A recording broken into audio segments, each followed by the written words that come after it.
Hi, it's Dr. Noel Lloyd for 5-Star Management. It's the first of the year, and it's a perfect time now to take a look at your practice statistics. Now, even if you're not a numbers guy, and I have people tell me that from time to time, you know, in fact, everybody in the profession agrees that you need to keep practice statistics.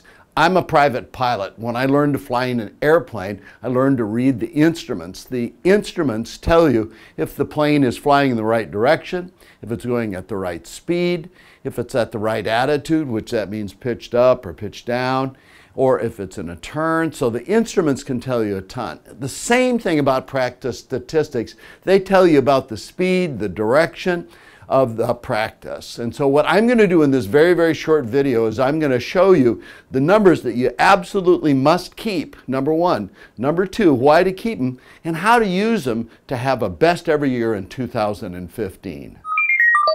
So, practice statistics, how do they help you? Which ones should you track? And how do you use them? This is what we call a 5-Star Management call sheet. It's what we use in our coaching program. There are statistics here that I use to help my clients. Underneath that, there are some coaching pieces. I've got one blown up on the wall behind me here. Let me just take you through this and show you the statistics that I use, think that you should keep, and how to use them. So the top three statistics, 1, 2, 3, are new patient appointments, new patient show-ups, and new patient treats. Now here's what we mean. If I'm doing a promotions practice where I'm doing a lot of marketing, I'm going to have appointments. Now, not all of those appointments show up, but there should be a good ratio there of people that show up. If you go out and make 10 appointments and only one person shows, that's not good. And so I'm going to track appointments, show-ups, and then once somebody comes into the clinic, if they come for a free consult, a free examination, when they make a financial commitment to the practice, I'm going to track that. We also track reactivated patients. If you've got a practice where you do good work in your community, you're going to have a number of reactivated old patients. And in my standard, if somebody's been out of the practice for 90 days without an appointment, that patient is no longer in the practice. When they come back after 90 days, not having an appointment, I would put that person down as a reactivated patient. Underneath that, we have total visits, and those are the people that you see in a week. You might have 10 new and 100 regular, or 10 new and 200 regular. If you combine those numbers together, that's going to give your total visits. I also do what's called production, and production is, those are total billings. All the people that come and see us that particular week, what we'll do is we'll attach a number to that. That's what we charge for those services.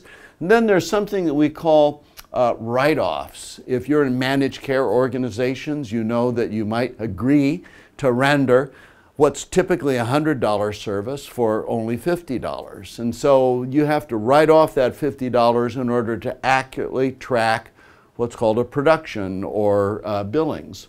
And then, of course, there's receipts. That's the cash that you bring in, either over the counter, electronically, or through the mail. Now, you take all of these statistics and you compute different statistics that will really help you understand your practice. One of those is what we call PVA, patient visit average. Now, if patients like chiropractic, if they get chiropractic, if they like your office, if they get you, they'll stay through relief, correction, strengthening, into maintenance care and wellness. And if you have a big PVA, patient visit average, people stay for a longer period of time. It means that you explain chiropractic well, people get it, they like it, that's what you want. We also have office visit average, and that's the average charge. You get that by taking all of the money that you charge in a week and divide it by total visits. And it tells you if you're charging what's reasonable in your area. It's a good number to track. And then there's office visit average collected, and that's the money that you collected. There's also something here for what we call a case visit average. You find your case visit average by taking all of the money that you collected and you divide that by the number of new patients. And so that would give you the average number. And in this particular case, the case visit average is about $1,500. Now, going from left to right, we've got different things on this stat sheet. This is our record week in the far left area. I think that you should always track and know what your records are. If you've got your records in front of you, you know if you're getting close, you know if you're way far away. It's always good to have your records in mind because you want to beat your records. This next column in this light yellow color is the last week. And I track statistics on a week-to-week basis, and I want to know what I'm doing on a week-to-week basis. The next column is month-to-date. If we take all of the weeks in the month and we put them together, what has my month been doing? And that's in this next column. Then in the fourth column, I have year-to-date. So halfway through the year, I'm going to want to know what my records are, what my last week was, what my month-to-date is, and then how have I done so far according to the year? Now we added another column called projected. In our call sheet we have formulas that will multiply what you've done year to date and project a year.